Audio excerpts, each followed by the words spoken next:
How's it going, guys? Jake with Bond Performance. Some of you guys know me for my Mark 7 product line. Some of you guys follow the channel or stumbled across it today for my fabrication videos. I've had a lot of views as far as my channel is concerned, at least. For the 304 stainless TIG welding video, lots of good comments and feedback on that. I appreciate you guys. So I had some questions, over the course of the last couple years about weld fixtures, and figured I'd give a little insight on what I do and some tips on how to make productive and easy to use weld fixtures. We'll get started. So first and foremost, I know everybody who's a fabricator or a welder isn't necessarily a Volkswagen fan, so I figured I'd show you what I just finished building here this morning.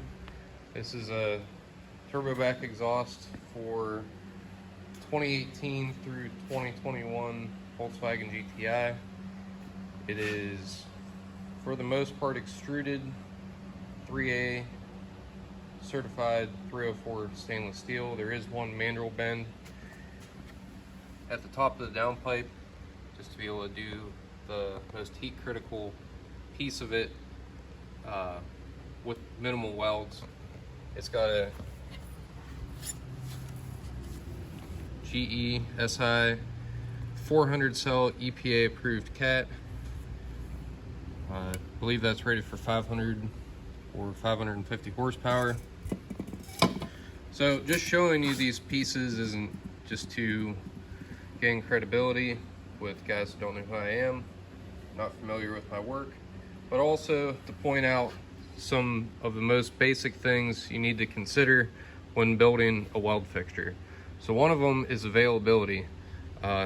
If you lock yourself down to something that is complicated to build or might not be readily available, you're hurting your productivity and just your overall time spent in building whatever parts you feel justify a production weld fixture. So my rule of thumb is I need to know that I'm going to build at least 3 of something to justify the time spent on building a weld fixture. Now, obviously, Mark 7's being my bread and butter. I've built a lot more than 3 of these, but 2 isn't really a good justification. 3 really helps offset the cost of building the fixtures. But I won't get too hung up on that.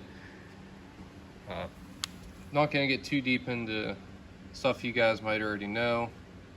Like I mentioned, some people use too many weld joints in the hottest and most abused section of the exhaust.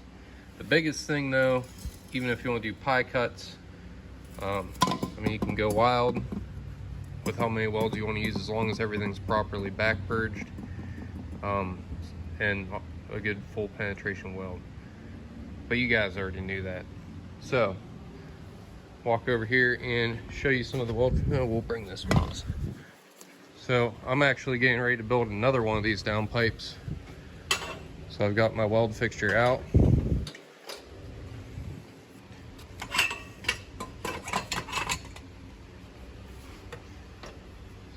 So that's how it sits up in the fixture, obviously not clamped into place. But the next big thing you need to consider when designing a weld fixture is you have to be mindful of critical areas for fitment. Right through here and through here are critical fitment areas on the Mark 7. The hangers are a critical spot, but you don't want your part to become trapped in the fixture, since these index through here, plus there's a V-band there and a V-band there. If this piece wasn't removable, the part would become trapped in the fixture and would need to be cut out, or the fixture would need to be hinged in some way. I guess you could put a hinge here to flop this V-band out of the way, but then you'd be running into issues with being able to move the part past here. So it's just much simpler to have something that clamps on. I use just some regular vice grip clamps for that. But in applications where you just want to hold something down, these are great. There's two different styles of them. This is more of a long reach style, and then over here, well, I take that back. These are all that same style. These are the ones that are a different style. But these clamps can be had cheap from Harbor Freight. As you see, I've got lots of weld fixtures kicking around to be able to build 4 different variations of that part, 2 different muffler choices, 2 different tip widths to cover all the bases. So yeah, just mindfulness of your most critical points. The KISS method, keep it simple, stupid. And on that point, using bends that are easily repeatable, I've mentioned this in other videos, is made drastically easier with a cutting fixture like this from Square Manufacturing, Tycon. This is very expensive, but it will pay for itself in no time. I've touched on that in my other video. I'll drop the link to that in the description. But yeah, so this is the fixture that the muffler section clamps into. I guess I can show you guys how that fits up.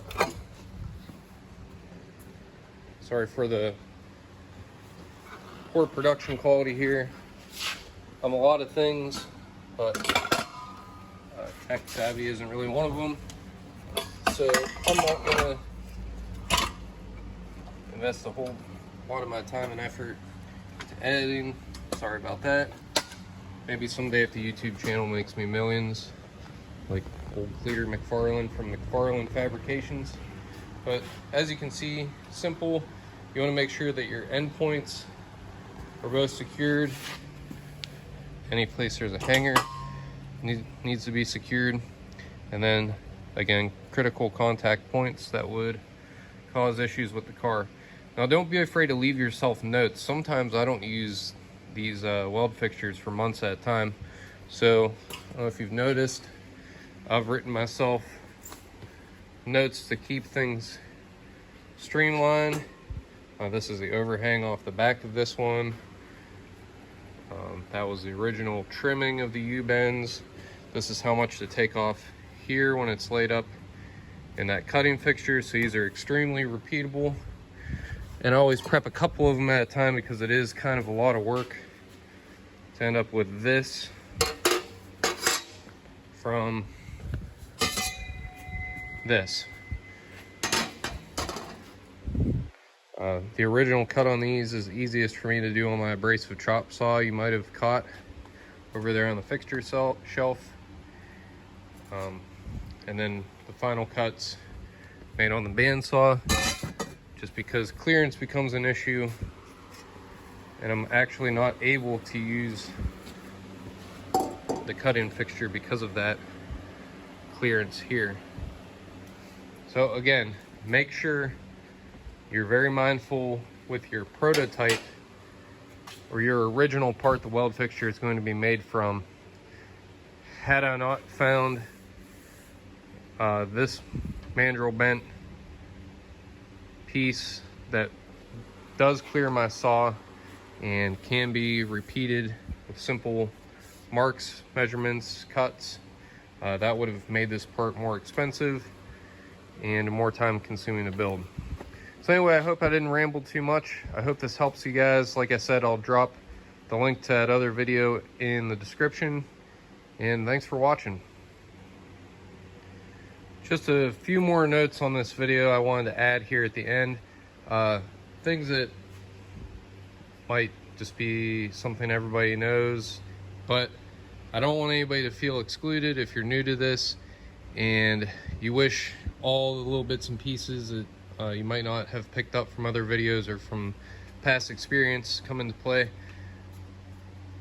When you're welding something on a fixture and you want to hold a tight tolerance, heat distortion becomes a big factor. So like for instance on this U-bend, you guys saw the part sitting in the fixture. I always start here and here to draw the part into the fixture, because believe it or not, you can actually change the angle this sits at and get yourself in trouble for the rest of the part if you start your welds on the outside, especially since sometimes with a U-bend, that gap on the cat could be tighter on this inside and looser on the outside. You might even have to adjust for that if these cuts aren't exactly accurate. So as I mentioned in my other video, prep work and cleanliness is 85% of it. Welding gets all the glory, but it is a very small percentage of what makes the difference between a junk part and a good part. So also just mindfulness of heat distortion will also go a long way in repeatability and customer satisfaction, because everybody likes a part that falls right into place with no drama. So just wanted to touch on that. You always want to obviously have 4 tacks on each part before you really go to town welding, but even with the tacks in place, you need to be mindful of starting before a tack so you don't break it and have things pop out of place, and putting that original burst of heat into the part on the inside to draw it into the fixture, where it will be limited by the mechanical stop of the fixture itself. So I hope that was helpful. I've got a few other fabrication video ideas, just time. So when I get to it, I'll follow this up with some more welding content. Thanks everybody for sticking through this, and we'll see you next time.